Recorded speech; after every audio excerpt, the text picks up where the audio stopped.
Salut à tous, bienvenue dans cette nouvelle session de Millennials Fortunes Education. Josh ici encore une fois. Alors, très rapidement, aujourd'hui, nous allons bien sûr faire une mise à jour des paires qu'on a mentionnées hier, les quatre paires d'hier, et ensuite rajouter une paire qui est NZD CAD.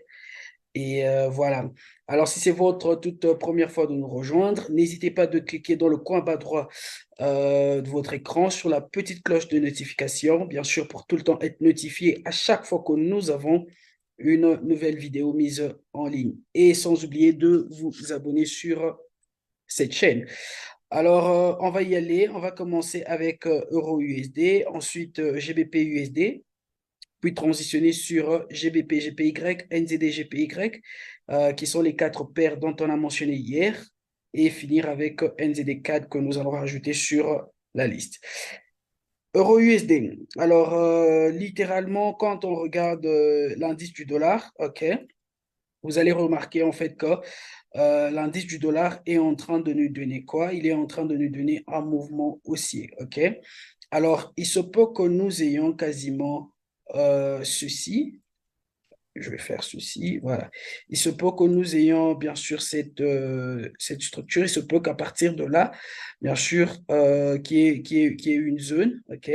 Il se peut que le prix rejette et qu'il revienne à la baisse, OK? Alors, si le prix revient quasiment et nous donne un mouvement baissier, OK? Alors, qu'est-ce qui va se passer là? Ceci là, ça sera quasiment une correction, OK? Je vais faire ceci. Voilà. Ceci là sera une correction quasiment, OK? Et cette correction-là va nous indiquer en fait que le prix va continuer son mouvement haussier, OK? On est d'accord? Désolé pour le petit bruit. Voilà. Alors, je disais qu'il se peut que nous ayons bien sûr ceci. Il se peut que nous ayons un autre mouvement baissier comme ça, OK? Et nous donner bien sûr cette correction. Et si nous avons cette correction-là, bien sûr, le prix nous indique en fait qu'il va continuer son mouvement haussier. OK, là, c'est une première probabilité. Une seconde probabilité, c'est qu'à partir d'ici, que le prix continue encore un tout petit peu haut et nous donne un nouveau haut avant de repartir à la baisse. OK, là, c'est une autre probabilité. Donc, sur l'indice du dollar, il y a des fortes chances que nous ayons un mouvement baissier qui va venir. OK? Il y a des fortes chances. Pourquoi je dis qu'il y a des fortes chances? Parce que nous sommes dans un canal ascendant. Si nous avons un nouveau haut, OK, ce haut-là, il va aller tester bien sûr notre trend line. OK? Il va aller tester notre trend line et ensuite repartir à la baisse. OK? Et voilà. Et là, c'est bien sûr cette probabilité-là. L'autre dont j'ai mentionné, c'est qu'à partir d'ici, que le prix reparte à la baisse pour nous donner bien sûr cette correction-là. Vous voyez cette correction-là? OK. Voilà. Donc, ça, c'est quasiment avec l'indice du dollar. Donc, sur l'indice du dollar, sur le court terme, nous recherchons quoi? Nous sommes en train de rechercher un mouvement baissier, ok, une petite vague baissière. Ce qui nous ramène à dire ceci, que euro USD, il y a des fortes chances que euro USD reparte à la hausse. Ok, pourquoi? Parce que, bien sûr, le dollar dans la paire euro USD est la devise cotée. On est d'accord? Donc, voilà. Alors, sur le H4, sur euro USD, ok, on va commencer par le H4. Nous sommes toujours dans ce canal descendant. On a eu ce mouvement baissier, le prix s'est retracé, exactement comme on avait dit hier. Le prix a donné cet autre mouvement baissier et il est revenu tester cette zone de résistance et vous avez vu que le prix a rejeté cette zone de résistance, ok, qui coïncide avec nos zones FIB 50.0. Alors, regardez comment est-ce que le prix a rejeté, OK, notre, notre zone. OK?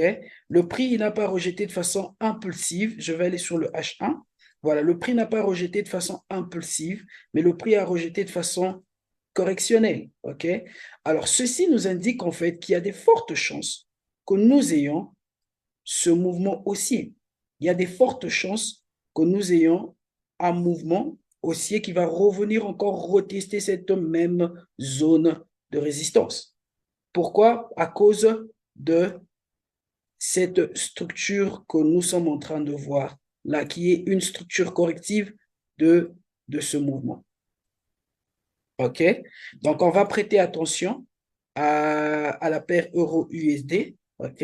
Et bien sûr, ce mouvement aussi qui va venir rentre dans la logique que nous avons mentionné un peu plus tôt, qui est d'un mouvement baissier sur le court terme, ok, un mouvement baissier sur le court terme sur le DXY, qui est bien sûr l'indice du dollar. Ça nous indique en fait la force du dollar. Ok? Donc, quasiment avec euro-USD, nous allons placer notre pending order quelque part là. Ok? Et ça sera quasiment à peu près 45 pips. Ok? Et on va voir comment est-ce que ceci va se développer. Et ensuite, nous avons GBP USD. OK? GBP USD, nous allons dans la même logique du DXY parce que nous avons bien sûr le dollar dans cette paire. Alors, vous allez remarquer sur le H4, OK, que littéralement, le prix est encore en plein milieu. Pourquoi je dis en plein milieu? Parce que nous avons eu notre mouvement baissier, on a eu un retracement, on a eu cet autre mouvement baissier, et là, le prix est maintenant en train de se retracer. Le prix n'est pas encore arrivé dans nos zones FIB, comme vous pouvez le remarquer. Donc, nous avons plus de chances que ce mouvement aille jusque dans nos zones FIB avant de nous donner une rejection. OK? Et quand je vais sur le H1, vous voyez comment le prix s'est développé. OK? Il est allé à la hausse. Et là, il est en train de faire quoi? De nous donner une correction. Souvenez-vous ce que je vous ai dit la semaine antérieure, que pour chaque mouvement impulsif, nous avons quoi? Nous avons une correction. Et cette correction nous indique en fait la continuation de ce même mouvement, de cette même vague impulsive. OK? Alors, c'est ceci-là, cette correction que nous sommes en train d'avoir, OK, nous indique bien sûr la continuation du mouvement haussier, de ce mouvement haussier. Donc, il y a des fortes chances que nous ayons ce mouvement haussier. Ensuite, nous allons transitionner sur GBP, GPY. OK. Alors, avec GBP, GPY, comme on l'a dit hier, rien n'a changé jusque-là. Nous avons ce mouvement impulsif haussier et nous sommes en train d'attendre quoi? D'attendre que cette correction finisse. OK. Nous attendons bien sûr avoir ce petit mouvement qui va venir nous donner un bas plus bas que notre premier bas là. OK. Pour ensuite anticiper quoi? Anticiper un achat. Donc, rien n'a changé jusque-là sur GBP, GPY. Nous gardons GBP, GPY à l'œil. Et ensuite, NZD, GPY. Voilà, avec NZD, GPY. Là, je suis sur le H4. Vous allez remarquer qu'on a eu ce mouvement haussier et nous avons eu bien sûr cette correction-là. Alors, qu'est-ce qui va se passer? Nous sommes maintenant en train d'attendre, OK, que le prix nous donne des confirmations. C'est quoi cette confirmation? On va voir le prix nous donner un nouveau bas, OK, dans cette zone, nous donner un bas dans cette zone avant d'anticiper un achat, OK? Donc, voilà, avec NZD, GPY, OK, rien n'a changé jusque-là. Nous sommes toujours en train d'attendre quoi? Nous sommes en train d'attendre, bien sûr, que le prix nous donne un nouveau bas pour anticiper un achat. Donc, voilà un update de ces paires dont on a vu hier, OK?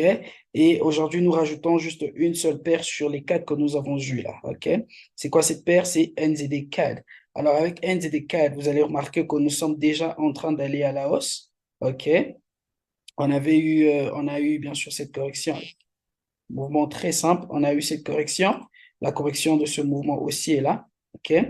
Et si le prix revient, si le prix nous donne quelque chose de comme ça, là, ça va nous donner une bonne opportunité de rentrer dans ce trade. OK?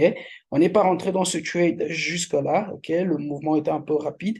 Mais voilà, nous allons attendre à voir un autre petit mouvement baissier et ensuite, nous allons placer notre buy stop quelque part là et bien sûr anticiper un achat. OK?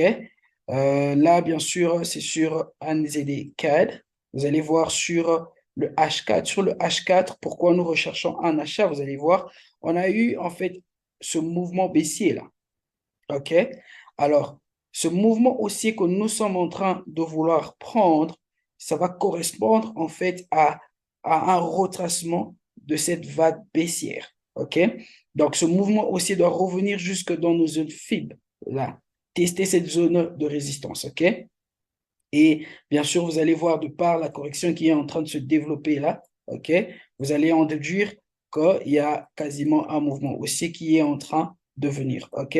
Donc, voilà pourquoi nous recherchons un achat, mais seulement sur le court terme. Parce qu'une fois que le prix arrive quelque part là, OK, là, bien sûr, nous allons prendre notre profit et maintenant attendre avoir une vente.